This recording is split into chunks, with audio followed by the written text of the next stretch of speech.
Hi everyone, welcome to my channel. Another episode of Andaman and Nicobar Island, and today I will take you to cellular gel. This video will be a little bit longer than the previous episode you have watched. If you didn't watch the previous video, you can find it in the playlist section. The video will be available about 15 minutes or something, and this video can go up to 20 minutes or more than that. Don't forget to like my channel and subscribe.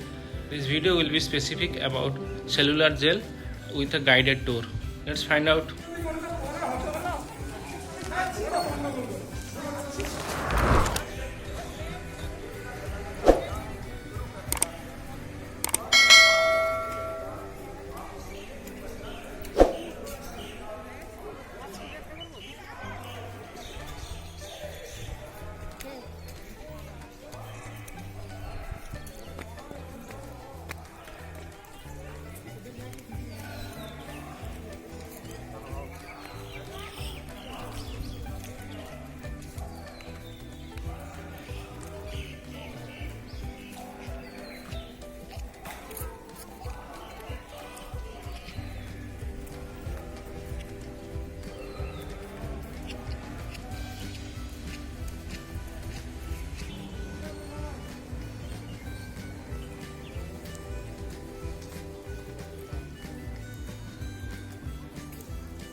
बोलूं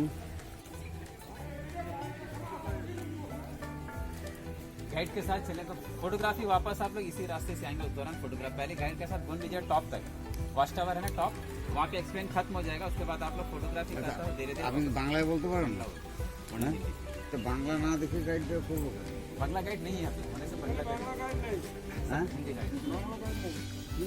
अपना नाम बताइए। Okay शुरू करें। तो मेरा नाम मुस्तफ़ा है और पीछे जो बिल्डिंग है पुराना है, ब्रिटिशर्स का एडमिनिस्ट्रेटिव बिल्डिंग, जेलर का ऑफिस, असिस्टेंट जेलर का ऑफिस, अंग्रेजों का गोडाउन, अंग्रेजों का ऑफिस, सभी कुछ इसी बिल्डिंग में हुआ करता था। और जिस गेट से आप लोगों ने एंट्री किया है पुराना गेट है, 114 साल पुराना, यानी कि सेलुलर जेल भी 114 साल पुराना हो गया। सामने में दो जोत जल रहा है, दोनों है स्वातंत्र जोत, शहीदों के सम्मान में जलाया गया। पहला जो एक तेज बारिश में बड़ा सा पेड़ जड़ से उखड़कर गिर गया, फिर लाइट एंड साउंड की ओरिजिनलिटी को बनाए रखने के लिए उसी पेड़ को काट करके दोबारा वहीं पे रिप्लांट किया। ভালো আছে আমি একটা দিয়েছিলাম দুপুরে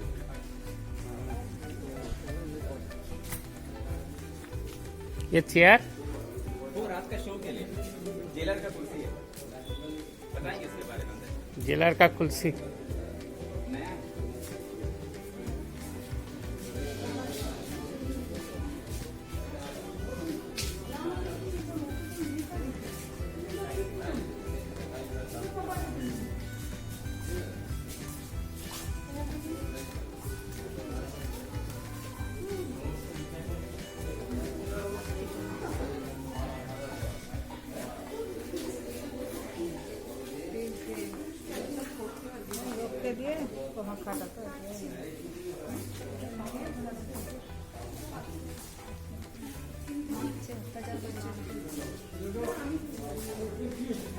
घनी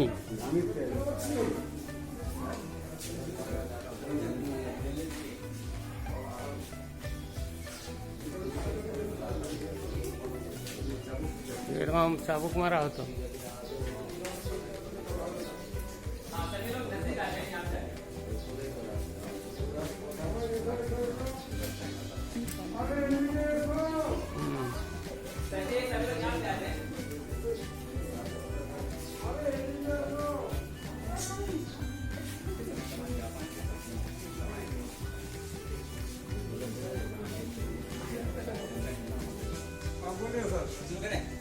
तो बाहर एक कुर्सी रखा हुआ है दरवाजे के पास में, वो कुर्सी ओरिजिनल नहीं है, लाइट एंड साउंड शो में दिखाने के लिए बनाया गया डेविड बैरी का चेयर। डेविड बैरी इस जेल का जेलर था, तो बैठा हुआ सीन आएगा शो में, तब ये कुर्सी वहाँ बाहर रहेगा, वो बोलेंगे जमादार हमारा कुर्सी लगाओ, लाइट नीचे से जलेगा, हम बैठ करके महसूस करेंगे डेविड बैरी देख रहा है, उधर काम कर रहा है। एक सिंबॉलिक चेयर है, शो के लिए बनाया गया।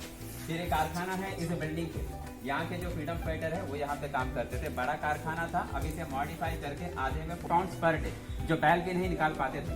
जब बैल नहीं निकाल पाते थे, इंसान कहाँ से निकालेंगे? और कुछ फ्रीडम फाइटर कोल्ड हुई चला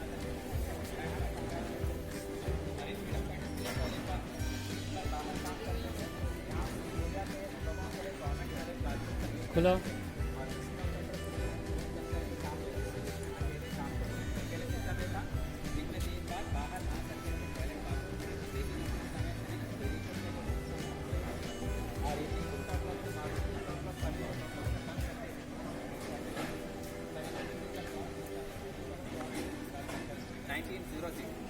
में बन के तैयार हुआ और इसे बनाने का उस समय का कॉस्ट 7,83,994 रुपीज और 3 करोड़ ईंटें इस्तेमाल किया गया। ब्रिक्स अंडमान में तैयार, बाकी मटेरियल बर्मा।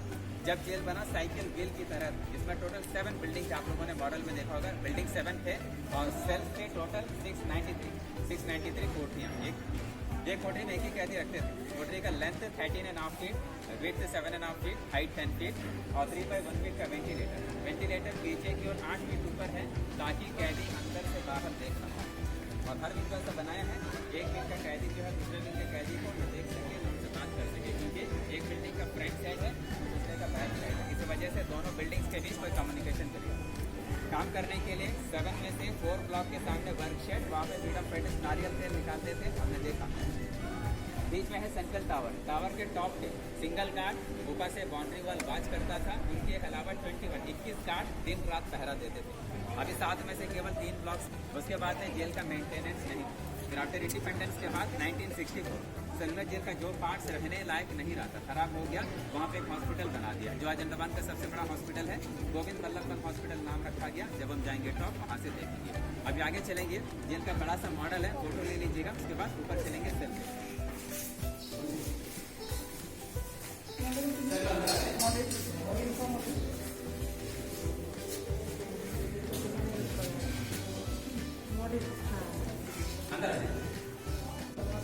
आगे सब जहाँ पे सी के नजदीक था, वहाँ पे जो है लैंड कम था, स्लाइडिंग एरिया था, इसलिए वहाँ पे छोटा बिल्डिंग बना दिया।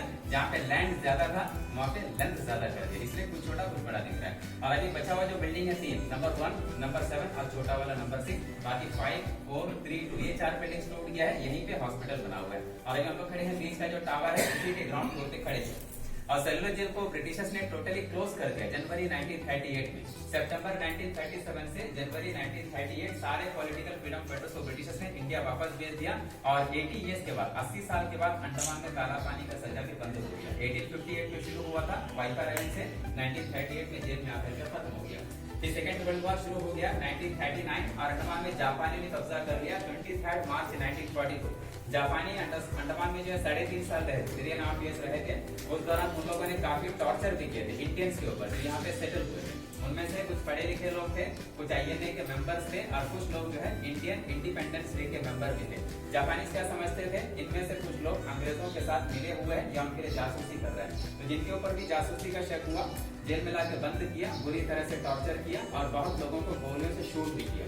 उसी दौरान नेताजी सुभाष चंद्र बोस जी भी अंडमान आए थे। नेताजी इंडियन नेशनल आर्मी के सुप्रीम कमांडर थे। उनका अंडमान 3 दिन का टूर था, दिसंबर 29, 30, 31, 1943। 30 दिसंबर 1943 सुभाष जी ने सेलुलर जेल का विजिट भी किया था और फर्स्ट इंडियन फ्लैग, पहला तिरंगा झंडा उन्होंने अंडमान में फहराया था। सामने है जिमखाना ग्राउंड, पास में अंडमान क्लब है, उसी के सामने झंडा फहराया। फिर अंडमान निकोबार द्वीप समूह को 2 नाम दे दिया। अंडमान का नाम रखा शहीद द्वीप, निकोबार का स्वराज द्वीप। आज यही दोनों नाम प्रधानमंत्री जी ने आकर के नील और हैवलॉक का रख दिया। नील का नाम कर दिया शहीद, हैवलॉक और स्वराज, और रॉस आइलैंड का नाम चेंज करके सुभाष चंद्र बोस ने रख दिया। फिर 1 जनवरी 1940 को सुभाष जी अंडमान से वापस चले गए। फिर सेकेंड वर्ल्ड वॉर का एंड 1945, ब्रिटिशर्स का जो रॉयल एयरफोर्स है, उन लोगों ने अंडमान में जापानियों के ऊपर बहुत सारे बॉम्ब गिराए थे, जिसके बाद जापानी की सरेंडर हो गया। 7 अक्टूबर 1945 जापानी सरेंडर हो गए। 18 अक्टूबर 1945 सारे जापानी अंडमान छोड़ करके वापस चले गए। फिर 1.5 year ब्रिटिशर्स 1.5 साल अंग्रेज रहे, इंडिपेंडेंस हो गया, इंडिया को देकर के अंग्रेज भी गए, क्योंकि यहाँ पे इंडियन ज्यादा थे। यहाँ पे इंडियन ज्यादा कैसे हुए, जब अंडमान में कैदियों को भेजना शुरू किया था ब्रिटिशर्स ने 10 मार्च 1858, उस समय जो भी कैदी आते थे, चाहे वो पॉलिटिकल हो, नॉर्मल क्रिमिनल हो, सजायाफ्ता कैदी हो, जो भी अंडमान आ गया, सजा कंप्लीट हो या सजा में छूट भी मिले, उसके बाद उनको इंडिया वापस नहीं भेजते थे, उनको अंडमान में बसाते थे। जमीन देंगे, खेती बाड़ी करके यही करो। तो अंडमान के जो लोकल्स है उनका ही जनरेशन काम चल रहा है।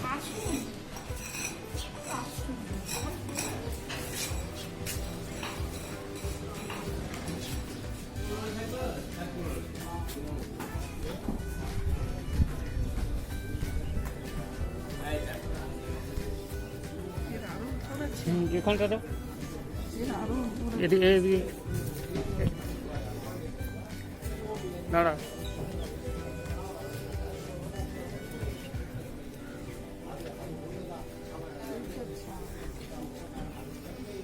সেল্লার জেলের উপর থেকে আর উপরে যাবো।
जल्दी जल्दी फटाफट देखिए, नीचे जाइए, भीड़ मत करिए,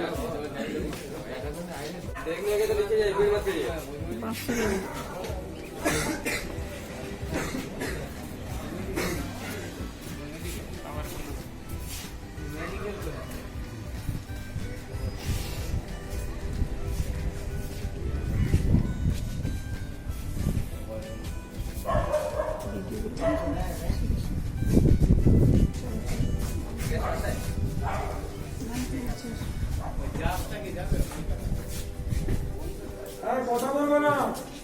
तो अभी हम लोग खड़े हैं सेंट्रल टावर के सेकंड फ्लोर। यहाँ से हर बिल्डिंग में जाने का रास्ता है, 3 ब्लॉक से बच गया, नंबर 1, नंबर 7 और नंबर 6। 4 ब्लॉक से टूट गया, वहाँ पे हॉस्पिटल बन गया, गवर्नमेंट हॉस्पिटल है। सब कुछ यहाँ पर फ्री सर्विस है, दवा, खाना, treatment, x-ray, CT scan, ultrasonography, सब कुछ फ्री है और सभी लोगों के लिए फ्री है। और नीचे फ्रीडम फाइटर्स का लिस्ट है, कौन कौन से स्टेट से कितने कितने फ्रीडम फाइटर्स इस जेल में रहे थे, state wise, year wise. Mumbai से कितने, पंजाब, बंगाल, आसाम, यूपी, बिहार, मद्रास, आंध्र दिल्ली।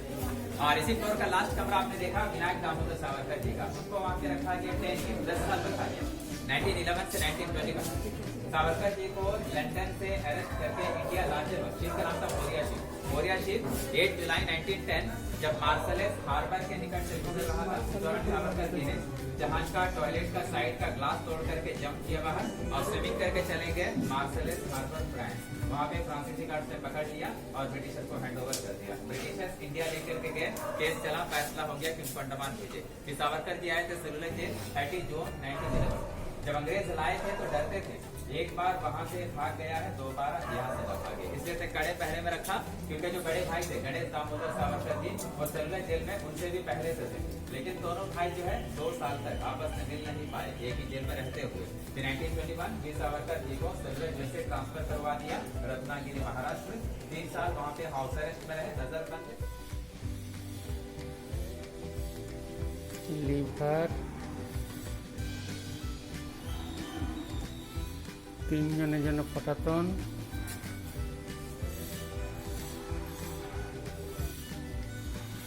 কড়িকাঠ,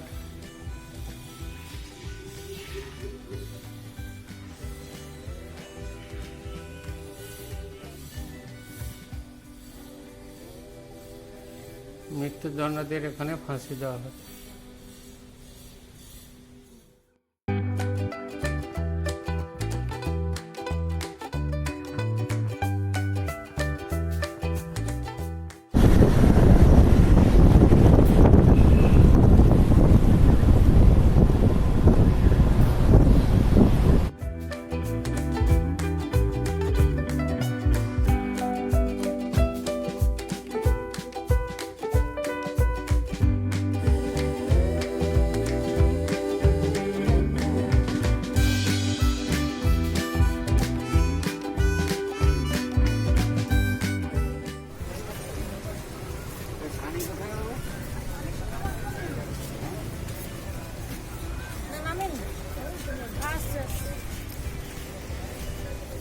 দেখে দিন সন্তুষ্ট নয় এই পূজার মতো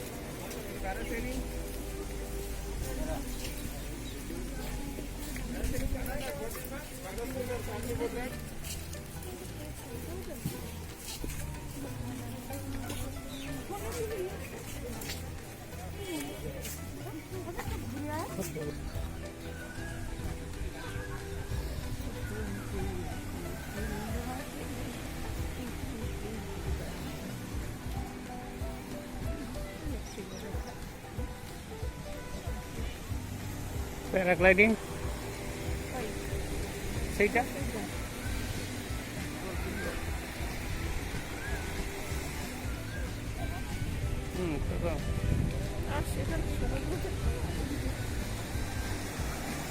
কোরাল দেখো, এখানকার পাথরগুলো দেখো, পাথরগুলো দেখো।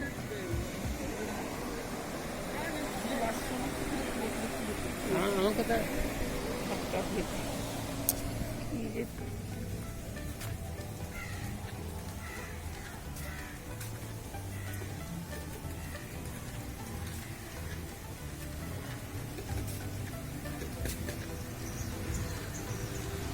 আরম্ভ হয়ে গেছে,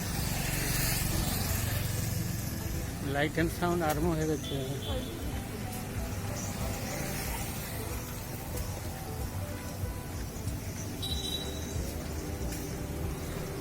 अरे सही पाई तो ना, ये पाई ऐसा ना, ये पाई ऐसा जेब्रा क्रॉसिंग দিয়ে যাব।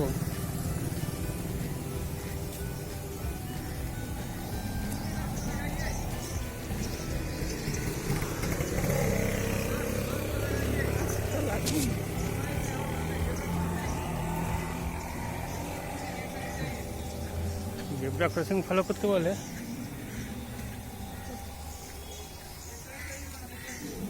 चलो क्रॉस करो।